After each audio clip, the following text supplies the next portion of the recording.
He was not allowed to serve in the military. He now has his own Praetorian Guard, but he was not allowed to serve in the IDF because he was too racist for the IDF. It was 1989. Protests had erupted in Beijing against the Deng regime of China. Images of the protests and the government's response were splashed across TV screens and newspapers. Ben-Gvir was on national television before Rabin was murdered with his car emblem. Yeah, and he said, literally a week before he was murdered, he said, "We got to his car. Next, we will get to him." And then he got fucking murdered. Ben-Gvir was literally designated as a terrorist by Israel, okay? It's like if Osama bin Laden was like, "No, dog, you're going too far. Let's fucking calm down," to a guy who's like a bigger fucking terrorist, okay? Like, it's insane. Now, that is going to be very frustrating for people as a pill to swallow, okay? People are going to be like, "Dude, what the fuck? How dare you?" Let's say Saddam Hussein then. Is that better? Like, come on.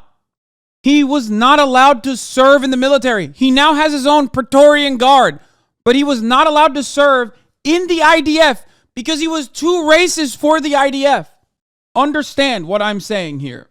In order to be designated as a terrorist by Israel, you have to be seriously bad or a Palestinian child. No, I'm saying like as an Israeli to be designated as an Israeli terrorist by the Israeli government, you literally have to be completely unhinged. I'm at the protest. Ben-Gvir is insane. He literally just formed the Israeli version of the SS. It's beyond insane that he has so much support, like a sixth of the population is supporting him. Yeah, the other part of Ben-Gvir's insanity is not just that like he wants to ethnically cleanse Palestinians. That much is clear. He wants to kill Jews too. Like he wants to literally fuck over like liberal Jews too. That's part of the reason why a lot of people are fucking protesting it. Like that's why he's considered a fucking terrorist, okay? It's insanity.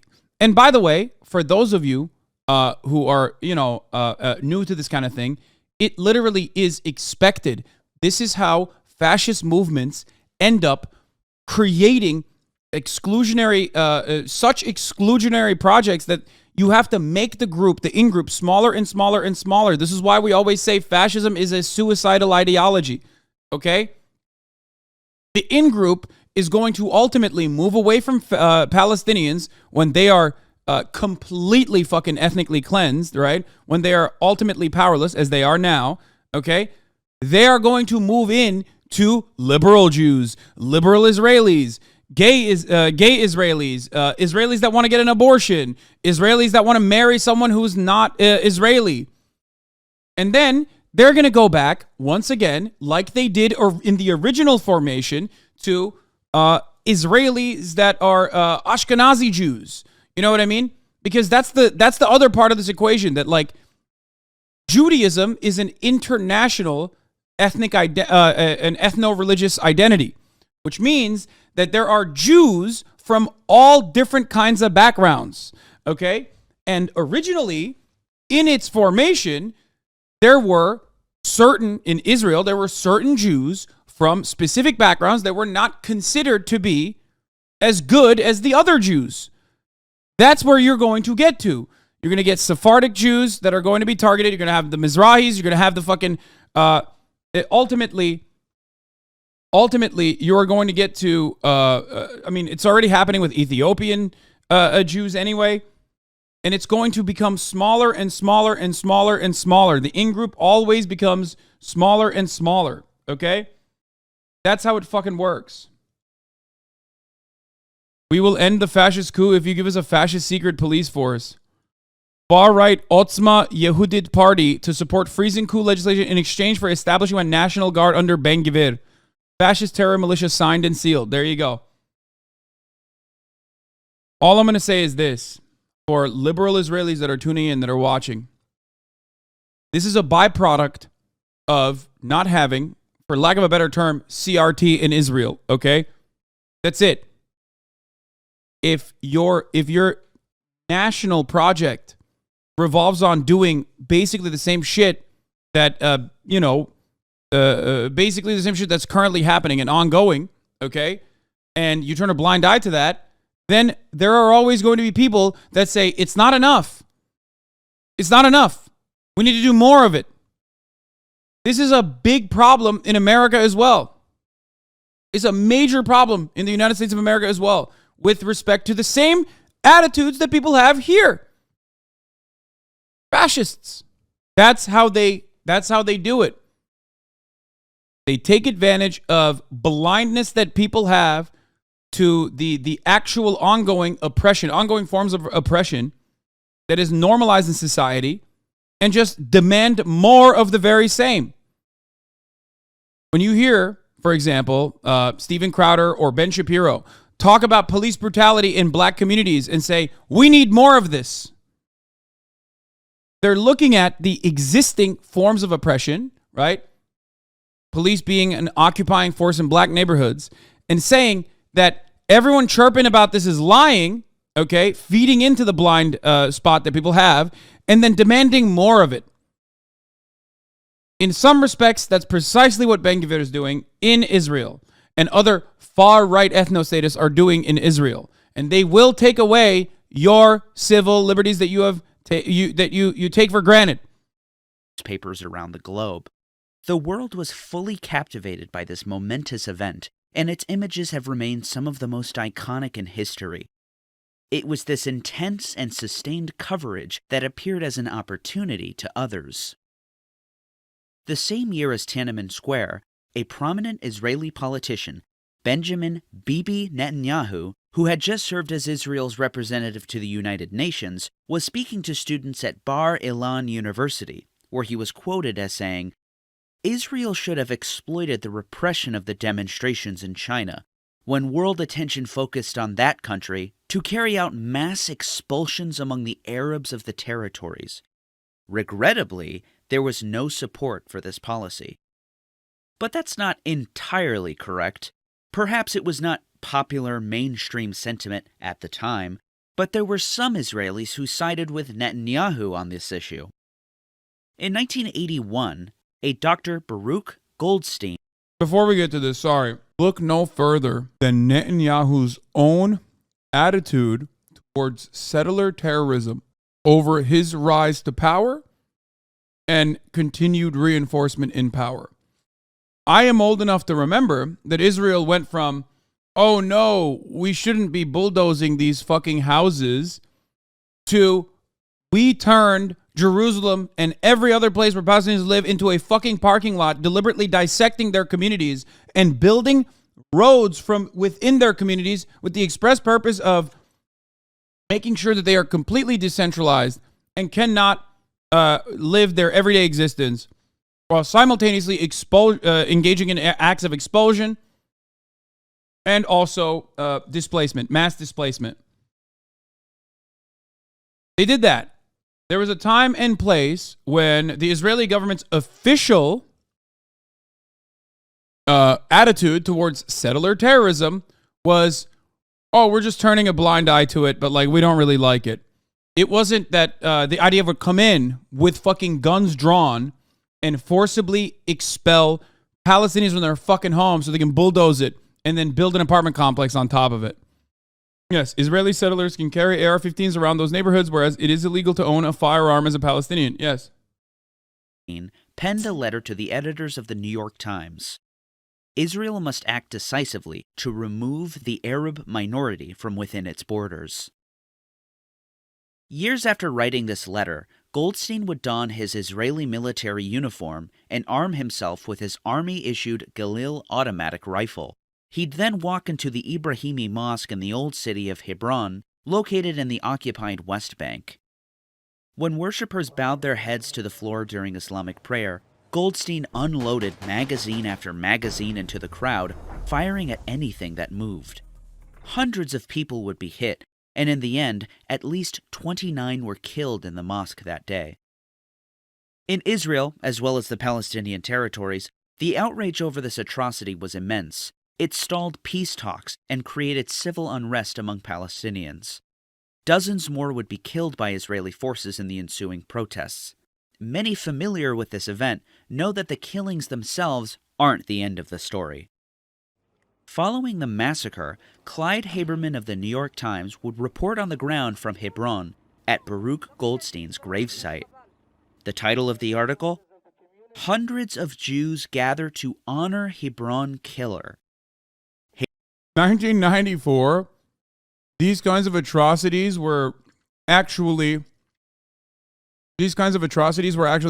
criticized. You know, didn't really mean much, but were criticized at least by the international community. Now it's a part of everyday existence.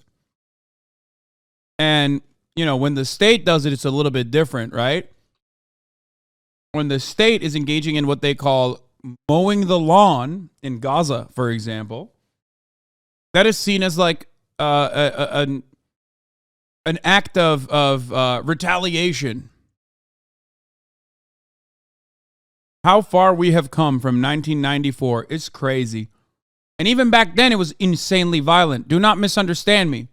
That is also Maggie Haberman's dad who wrote that article. Maggie Haberman is a Nepo baby. Whatever, who cares? Fuck Maggie Haberman. I don't give a shit. The New York Times is full of Nepo babies. Haberman writes, "In a steady stream, they came by the hundreds today to the grave of Baruch Goldstein, many bowing deeply to kiss the tombstone of the Hebron mass killer and to proclaim him a holy man. Many journeyed here by car and bus. Whether young or old, they approached the burial mound, surrounded by stones placed in mourning, as though it were a shrine. Dozens hugged and kissed the tombstone. Some kneeled to kiss the grave itself, including one young man who cried out, 'Hero of Israel, hero of Israel, there should be more like him.'" Haberman continues, "While the Israelis who worship the Brooklyn-born Dr. Goldstein are a small minority, the numbers turning out today suggested that they may be more than the minuscule fraction the government claims. Indeed, the support appears to be beyond just nameless civilians. Dov Lior, the chief rabbi of the Kiryat Arba settlement of Hebron, where Baruch Goldstein lived, called him holier than all the martyrs of the Holocaust."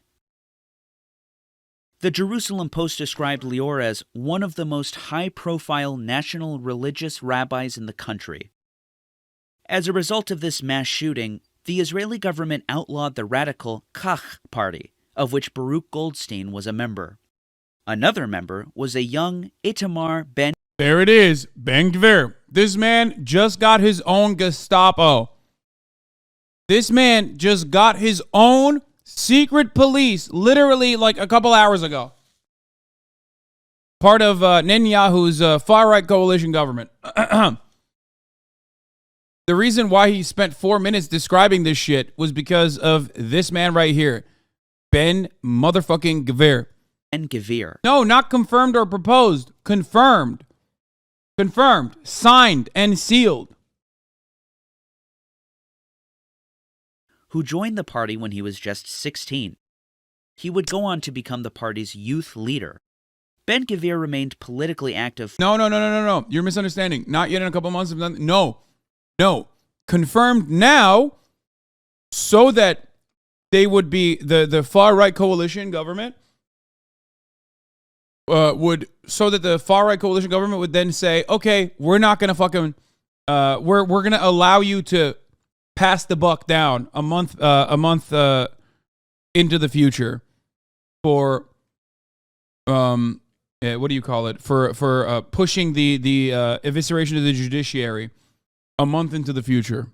That's it. That was the conditions. They said they're not going to fucking protest it.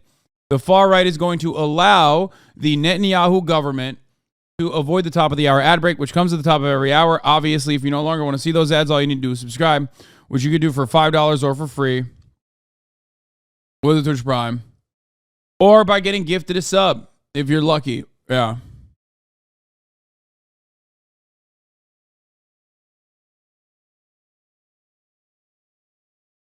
Yeah, no shame. I know. Here's a 3-minute ad break now.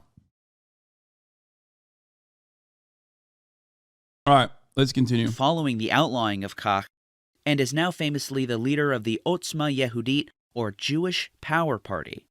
Otzma Yehudit is believed by Israelis to be the Jewish Power Party.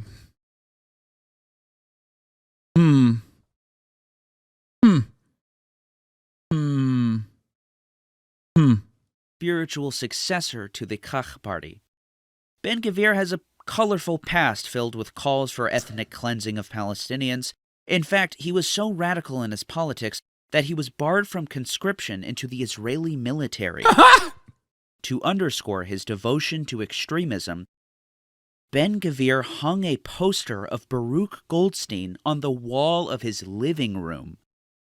He reportedly took it down in 2019 in an unsuccessful attempt to appease Naftali Bennett, who vetoed his inclusion into his right-wing coalition over the poster. It's not known whether he put it back up afterward. Of course, Ben-Gvir has now become the Minister of Security of the State of Israel, in what is Israel's most right-wing government, possibly in history. At the Otzma Yehudit campaign launch in 2019, Ben-Gvir thanked his spiritual mentor, none other than Dov Lior, and brought him on stage to resounding applause. As Minister of National Security, Ben-Gvir holds one of the most important positions in Bibi Netanyahu's new cabinet. Ben-Gvir has called for harsher crackdowns on Palestinian militants and their supporters, as well as strict curfews in Palestinian villages, and mass deportations and targeted killings of terrorism suspects. Ben-Gvir would also like to... Yeah, terrorism suspect doing, that's a very liberal interpretation. Remember, if you live in occupied West Bank and you travel as a Palestinian, you travel out of it, you might not ever be able to go back to your home, see your children, see your family. They will literally expel you and say, you're gone. It's over. It's a wrap. GG's. Think about that. How fucking nuts is that? To authorize a shoot-to-kill policy for Palestinians who throw stones at Israelis. So I did get a 10-minute chill out from chat, lasting almost an hour because I couldn't spend it in here because it's tiring to listen to all this midnight EU just because I asked Hasan, does he think that his views can be wrong sometimes in retrospective? Yes, my views can be wrong sometimes in retrospective, but right now we're talking about like universal principles, you know what I mean? In these beliefs, he's also joined by the new finance minister, Bezalel Smotrich. Smotrich, leader of the religious Zionist party, is no stranger to controversy himself. In 2021, he told Arab lawmakers in the Knesset that they are in Israel by mistake because founder of Israel David Ben-Gurion didn't, quote, finish the job when expelling the Arabs. אני איתכם לא מדבר, אנטי-ציונים, תומכי טרור, אויבים. אתם פה בטעות, כי בן-גוריון לא גמר את העבודה ולא זרק אתכם ב-48. This is why I said it's like a little bit more aggressive than America. Like in America, we obviously systematically undermine the existence of black people, right? Or Native Americans all the time. But like, you don't have, I don't know, you have like, what's his fucking face? Stephen King, right? But even Stephen King cannot go out and literally say that to a black politician. Not Stephen King, Steve King, sorry. Not the author. I'm talking about, of course, the congressperson. Like, so in some respects, Israel is like ahead of the game when it comes to like open racism.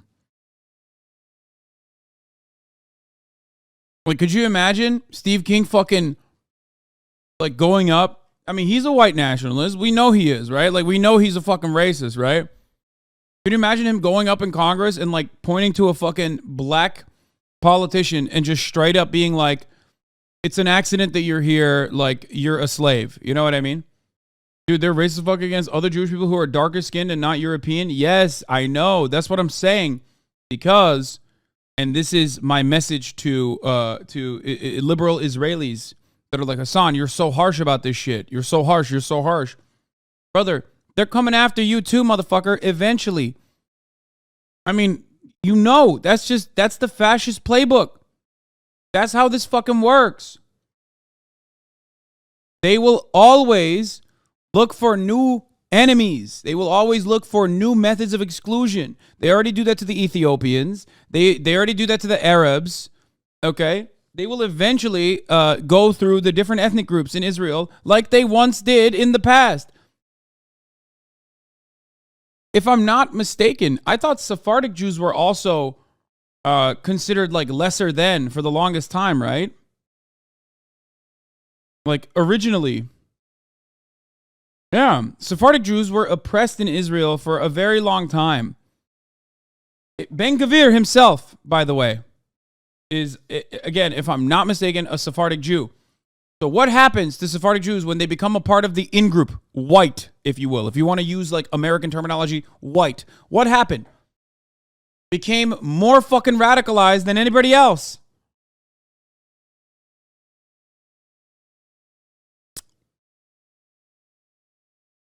He's a Middle Eastern Jew. Sorry, yeah, Middle Eastern Jews like Mizrahi Jews.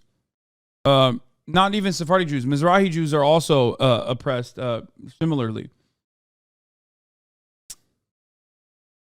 Yeah. The Black Panthers were an Israeli protest movement of second-generation Jewish immigrants from North Africa and Middle Eastern countries. It was one of the first organizations in Israel with a mission of working for social justice for Sephardi and Mizrahi Jews. Literally. In its original formation, Israel was like, yeah, no Sephardis and no Mizrahi Jews. Like, they were oppressed differently. I did not know about these Jewish ethnic denominations. Yes, it's a little bit more complicated than, it's not as black and white. You can't judge from 1960 people, says King Israel 69. Brother, the reason why I'm bringing this shit up is because this happened once and it's gonna happen again. The entire point is, the entire point that I'm trying to make here is that, like, fascist movements always have to find a new enemy internally. Okay? For Hitler, for example, it was the Übermensch. Hitler did not consider the Slavs to be white, which Slavs are obviously considered white now, almost universally. But also on top of that, even internally within Germany, it wasn't just the Volk. It was always going to move on to the Übermensch, a specific type of Volkish people that were going to be the next group of individual Germans that were actually promoted and prospered. Down to the fucking height. Because you always have to fucking make your in-group smaller and smaller and smaller. Okay? That's it. Because it's built around the concept of exclusion. It's a never-ending battle. This is why I'm saying that, like, you justify it on the one end when it comes to the apartheid conditions for Palestinian people. It's going to come back and bite you in the fucking ass. It is literally doing it right now. Smotrich and Ben Gvir will enjoy free reign under Prime Minister Netanyahu, back as premier after a less than 2-year hiatus. As a result, we'll surely be seeing harsher treatment of Palestinians. And what's looking increasingly likely is the outright annexation of the occupied West Bank. Smotrich is insisting that the civil administration of the West Bank be transferred to his finance ministry, a move that is seen by many to be de facto annexation already. By taking the civil administration of the West Bank out of the hands of the military and into civilian control, it will be administered by the federal government of Israel. On top of that, the border police operations of the West Bank will be relinquished to the newly named National Security Ministry, which will in fact be headed by Itamar Ben Gvir. All this happened, by the way. Along with expanding settlements and annexing the West Bank, Benjamin Netanyahu's history of steady invasions and saturation bombings of Palestinians, particularly in Gaza, will have to be closely watched. And I strongly advise everyone watching this now to prepare for this likely scenario, and to diligently update yourselves on news coming out of Gaza. Remember at the beginning of this video when I read you that Bibi quote saying that he wishes he'd used the Tiananmen Square massacre as an opportunity to expel Arabs from the occupied territories? Be wary of this pattern in the future. Like in 2014, when Bibi launched a ground invasion on the same exact day that Malaysia Flight 17 was shot out of the sky over Ukraine. The moments when news events spike media coverage and drown out other stories is precisely the time that we should be looking into Gaza and the West Bank. I need your help. This channel How does the shrinking of the circle in fascism relate to the ever-expanding circle of whiteness? In times of comfort,